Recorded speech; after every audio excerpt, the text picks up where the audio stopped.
Assalamu alaikum, chers frères et sœurs. Dans notre quotidien, les mots ont un pouvoir immense, mais il y a des moments où le silence est plus éloquent que n'importe quel discours. Le silence, en islam, n'est pas simplement l'absence de parole, mais un acte réfléchi et spirituel qui peut protéger, guider et élever l'âme. Dans cette vidéo, nous allons explorer 5 situations clés où un musulman doit impérativement choisir le silence. Nous verrons comment cette pratique, loin d'être une faiblesse, renforce la foi, préserve la dignité et favorise la réflexion intérieure. Avant de commencer cette vidéo, je vous invite à vous abonner à notre chaîne et d'activer la cloche de notification pour rester informé de nos prochaines publications sur la foi islamique. Merci et bonne vidéo. Avant de commencer, je voulais vous dire qu'il y a quelque chose de vraiment spécial à la fin de cette vidéo. Si vous avez des questions ou des commentaires en cours de route, n'hésitez pas à les laisser en bas. J'adore avoir vos retours. Allons-y. Rester silencieux au bon moment peut être la clé pour éviter les erreurs, respecter les autres et se rapprocher d'Allah.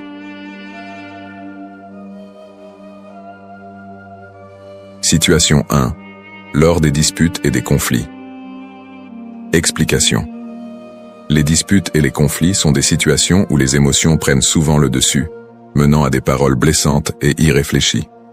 En islam, il est vivement recommandé de rester silencieux dans ces moments-là pour éviter de dire des choses que l'on pourrait regretter plus tard. En intervenant dans une dispute, il y a un risque de renforcer le conflit plutôt que de le résoudre. Le silence permet de prendre du recul, de réfléchir à la situation et de répondre de manière plus sage et pondérée si nécessaire. En outre, rester silencieux peut désamorcer une situation tendue, évitant ainsi que le conflit ne s'envenime. Référence religieuse. Le prophète Muhammad, paix et bénédiction sur lui, a dit dans un hadith rapporté par Al-Bukhari, « Celui qui croit en Allah et au jour dernier doit dire du bien ou se taire. » Ce hadith met en évidence l'importance du silence lorsqu'il n'y a rien de bénéfique à dire. En choisissant de se taire, on évite de dire des paroles qui pourraient nuire à autrui ou aggraver un conflit. De plus, le Coran encourage la paix et la réconciliation dans les situations de conflit. Allah dit dans le verset 34 de la sourate Al-Fussilat, 41-34, « La bonne action et la mauvaise action ne sont pas égales. Repousse le mal par ce qui est meilleur. Et voilà que celui avec qui tu avais une animosité devient tel un ami chaleureux. » Ce verset souligne que la meilleure réponse à une situation de tension n'est pas de répondre par des paroles blessantes, mais par le calme et la sagesse. Conséquences.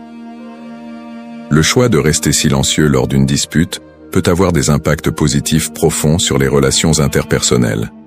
D'une part, cela permet d'éviter que des mots prononcés sous le coup de la colère ne viennent briser une relation.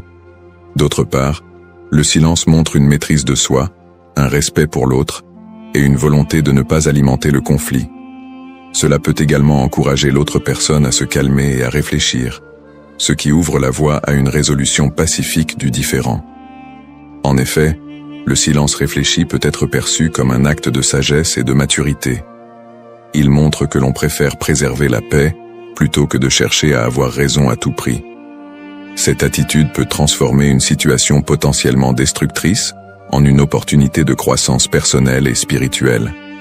De plus, en choisissant le silence, on suit l'exemple du prophète Muhammad, paix et bénédiction sur lui, qui privilégiait toujours la paix et la réconciliation dans ses interactions. Ainsi, rester silencieux lors des disputes et des conflits est non seulement un acte de foi, mais aussi un moyen puissant de renforcer les liens entre les individus et de vivre en harmonie avec les enseignements de l'islam.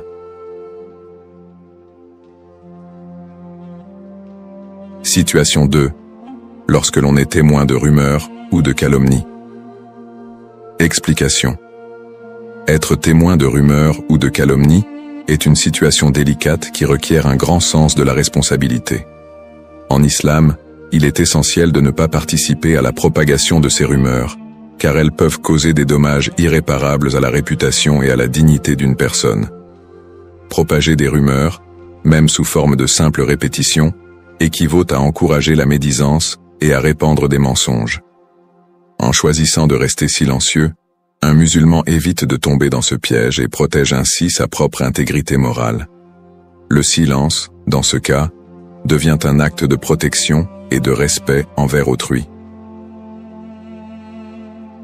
Référence religieuse. Le Coran met en garde contre la médisance et la calomnie, considérant ces actes comme des péchés graves.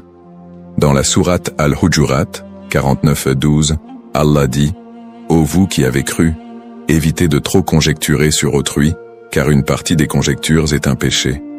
Et ne vous espionnez pas les uns les autres et ne médisez pas les uns des autres. L'un de vous aimerait-il manger la chair de son frère mort? Non, vous en auriez horreur. Et craignez Allah. Certes, Allah est grand accueillant au repentir, très miséricordieux. » Ce verset illustre la gravité de la médisance, la comparant à un acte aussi répugnant que de manger la chair d'un frère mort. De plus, le prophète Mohammed, paix et bénédiction sur lui, a dit « Celui qui croit en Allah et au jour dernier doit dire du bien ou se taire », rapporté par Al-Bukhari. Ce hadith renforce l'idée que si l'on n'a rien de positif ou de constructif à dire, il est préférable de se taire, particulièrement lorsqu'il s'agit de parler des autres en leur absence. Conséquences.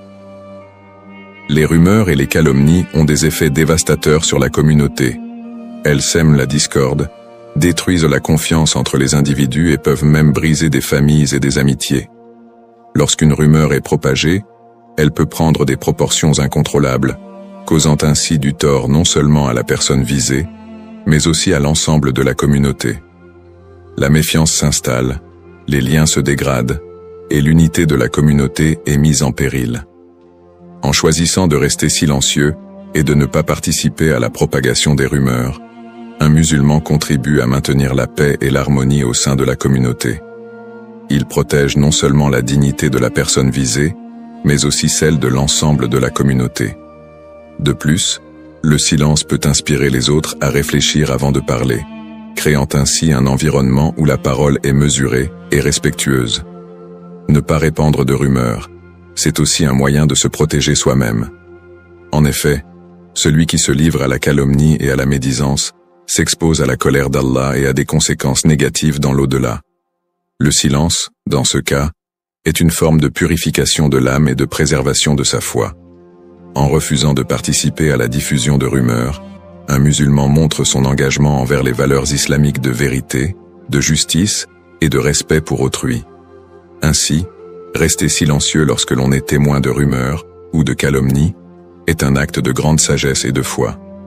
C'est une manière de protéger la communauté, de préserver la dignité des individus et de vivre en accord avec les enseignements du Coran et du prophète Muhammad, paix et bénédiction sur lui.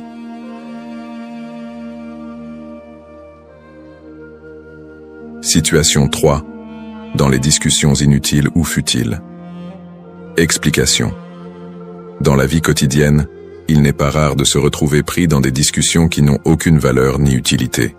Ces discussions peuvent inclure des bavardages insignifiants, des débats sans fin sur des sujets sans importance, ou des conversations qui n'apportent ni connaissance ni bienfait. En islam, il est sage de rester en dehors de ces conversations inutiles, car elles gaspillent non seulement notre temps, mais aussi notre énergie mentale et spirituelle. Participer à des discussions futiles peut nous éloigner des sujets vraiment importants et nous distraire de notre objectif principal qui est de plaire à Allah et de mener une vie productive. Le silence dans ces situations devient un moyen de préserver notre dignité, notre concentration et notre temps précieux. En choisissant de ne pas participer à ces conversations, nous évitons de tomber dans le piège de la distraction et restons alignés avec nos valeurs et nos objectifs spirituels. Références religieuses. Le Coran et les hadiths soulignent l'importance de faire bon usage de son temps et de ses paroles. Allah dit dans le Coran, dans la sourate Al-Asr, 103-1-3, par le temps, l'homme est certes en perdition, sauf ceux qui croient et accomplissent les bonnes œuvres, s'enjoignent mutuellement la vérité et s'enjoignent mutuellement l'endurance. Ce verset rappelle que le temps est une ressource précieuse et que ceux qui en font un bon usage, en s'engageant dans des actions bénéfiques, seront les gagnants. De plus, Le prophète Muhammad, paix et bénédiction sur lui, a dit « Fais partie de ceux qui préfèrent se taire, car c'est ce qui éloigne le plus des erreurs. » Rapporté par Al-Tirmidhi. Ce hadith souligne la sagesse du silence dans les situations où la parole n'apporte aucun bénéfice. Parler pour ne rien dire ou participer à des discussions futiles est une perte de temps et peut nous conduire à des erreurs ou des paroles regrettables. Conséquences. Le choix de participer à des discussions inutiles ou futiles peut avoir un impact négatif sur notre spiritualité et notre gestion du temps. D'une part, ces discussions peuvent nous éloigner de la réflexion et de la méditation, qui sont essentielles pour notre développement spirituel. Elles peuvent également nous amener à parler sans réfléchir, ce qui peut parfois mener à des paroles blessantes ou irréfléchies. D'autre part, le temps perdu dans ces conversations ne peut jamais être récupéré. Chaque minute que nous passons à discuter de choses sans importance est une minute que nous ne pourrons pas consacrer à des activités plus productives ou spirituellement enrichissantes, comme la prière, la lecture du Coran ou l'accomplissement de bonnes actions. Le silence dans ce contexte est une manière de préserver notre temps et de l'utiliser pour des choses qui comptent vraiment. En choisissant de rester silencieux dans les discussions futiles, nous développons une discipline intérieure qui nous aide à rester concentrés sur nos objectifs spirituels. Cela nous permet également de cultiver une attitude de réflexion et de contemplation, en nous rappelant constamment que nos paroles doivent avoir un but et une intention claire. Cette attitude peut nous aider à éviter les distractions inutiles et à vivre une vie plus centrée et significative. Ainsi, rester en dehors des discussions inutiles ou futiles est une pratique qui peut grandement améliorer notre spiritualité et notre gestion du temps. C'est une manière de respecter le cadeau du temps que nous a donné Allah et de veiller à ce que chaque parole que nous prononçons soit utile, bénéfique et alignée avec les enseignements de l'islam. Situation 4. Lorsqu'on est provoqué ou insulté. Explication. Être provoqué ou insulté est une situation qui met souvent à l'épreuve notre patience et notre contrôle de soi. Dans ces moments, il peut être extrêmement difficile de rester calme et de ne pas répondre de manière impulsive. Cependant, en islam, la réponse la plus sage face à la provocation est souvent le silence. Ce choix de ne pas réagir aux insultes et provocations est une manifestation de force intérieure et de maîtrise de soi.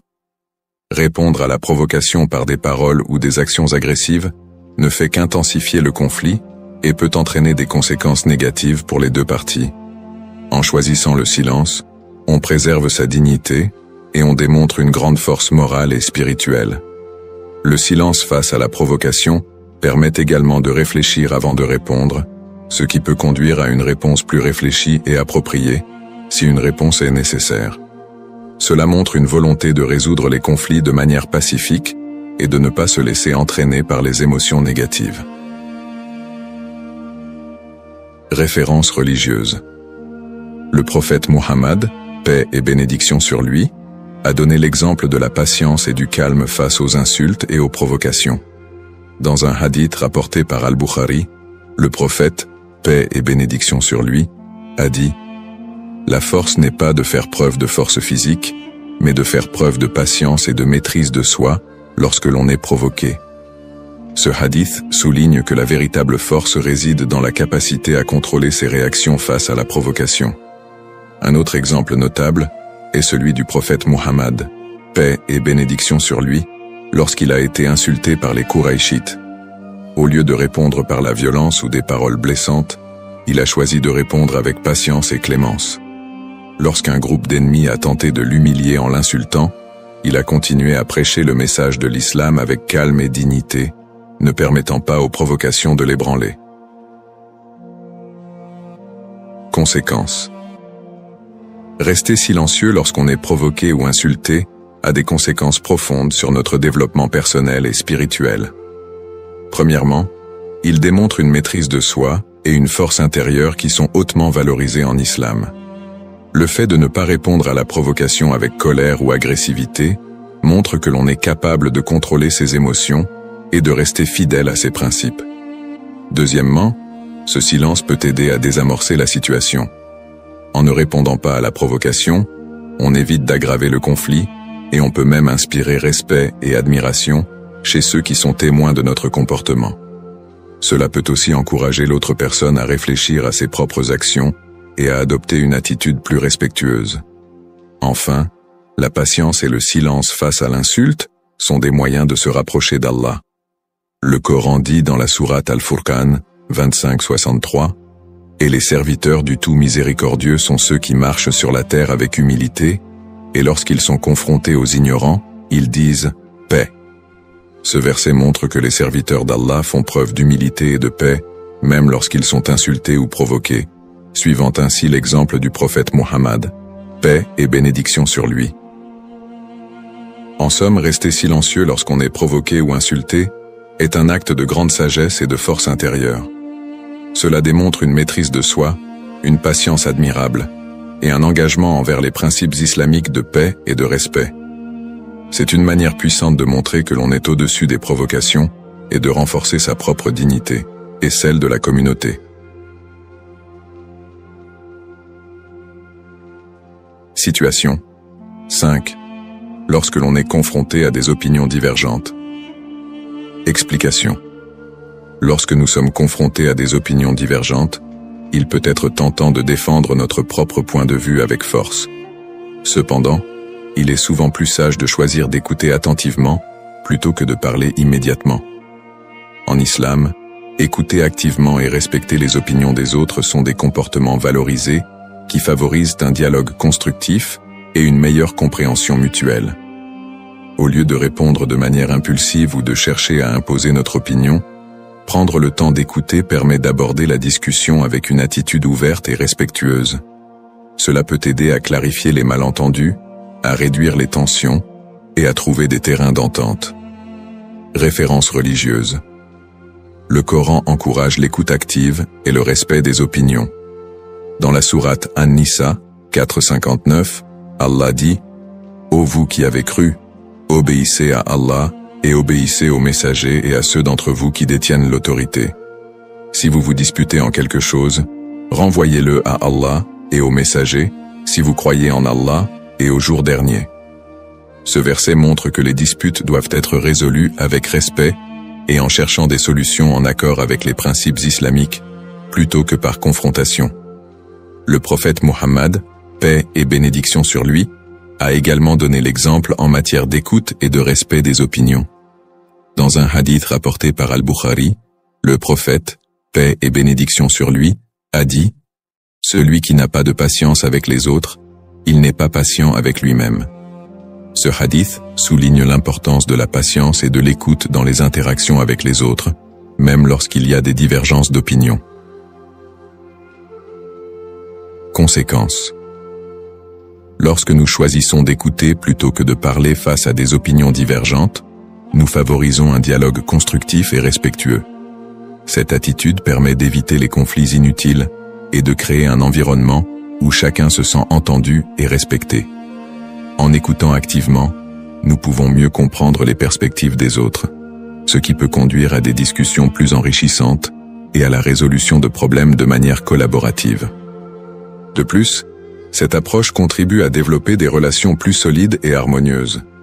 En montrant du respect pour les opinions des autres, même si nous ne sommes pas d'accord, nous créons un climat de confiance et de compréhension mutuelle. Cela peut également encourager les autres à adopter une attitude similaire et à participer à des discussions plus équilibrées et productives. En choisissant d'écouter plutôt que de répondre de manière hâtive, nous faisons preuve de maturité et de sagesse. Nous montrons que nous sommes ouverts au dialogue et prêts à considérer des points de vue différents, ce qui est essentiel pour la croissance personnelle et spirituelle. Cette attitude peut également inspirer les autres à faire preuve de la même ouverture d'esprit et de respect, renforçant ainsi les liens au sein de la communauté. En somme, rester silencieux lorsque l'on est confronté à des opinions divergentes est une démarche qui favorise la compréhension et le respect mutuel. C'est une manière de montrer que nous valorisons les contributions des autres et que nous sommes prêts à travailler ensemble pour trouver des solutions communes. Ce comportement est non seulement bénéfique pour les relations interpersonnelles, mais aussi en accord avec les enseignements islamiques sur le respect et l'écoute.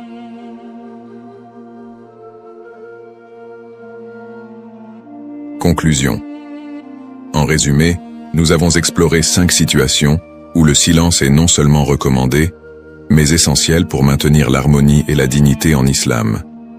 Nous avons vu que rester silencieux lors des disputes et conflits, face aux rumeurs et calomnies, dans les discussions futiles, lorsqu'on est provoqué ou insulté, et lorsqu'on est confronté à des opinions divergentes, est une pratique qui préserve la paix intérieure et renforce les relations.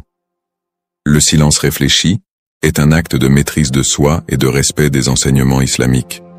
Je vous encourage à appliquer ces principes dans votre vie quotidienne, en choisissant le silence comme un outil puissant pour cultiver la sagesse, la patience et la compréhension.